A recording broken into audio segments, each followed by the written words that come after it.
बहुत ज़माने पहले एक नबी थे जिनका नाम हज़रत याकूब अलैहिस्सलाम था। उनके 12 बेटे थे और उनमें से सबसे छोटे और सबसे ज़्यादा प्यारे बेटे का नाम यूसुफ अलैहिस्सलाम था।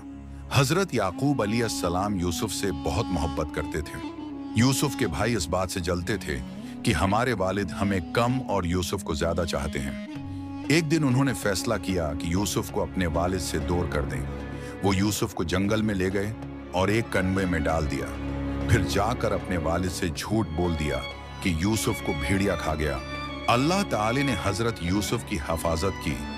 कुछ काफिले वाले आए और यूसुफ को कन्वे से निकालकर मिस्र ले गए। वहां उन्हें एक बहुत बड़े घर में गुलाम बना दिया गया। लेकिन यूसुफ बहुत नेक, खूबसूरत और सच बोलने वाले थे। अल्लाह ने उनको इल्म और अक्ल अता की। कुछ वक्त गुजरा तो यूसुफ को कैद खाने में डाल दिया गया। वहां उन्होंने कैदियों के ख्वाबों की सच्ची ताबीर बताई। बाद में बादशाह ने भी ख्वाब देखा और यूसुफ ने उसकी भी सच्ची ताबीर बताई। बादशाह उनकी अक्ल और ईमानदारी से बहुत मुतासिर हुआ और यूसुफ को मिस्र का वजीर बना दिया। आखिरकार यूसुफ के भाई भी इनाज लेने मिस्र आए। यूसुफ ने उन्हें पहचान लिया लेकिन गुस्सा नहीं किया। बाद में जब उनके वालिद भी आए तो यूसुफ ने सबको मुआफ कर दिया और सबको अपने पास बसा लिया।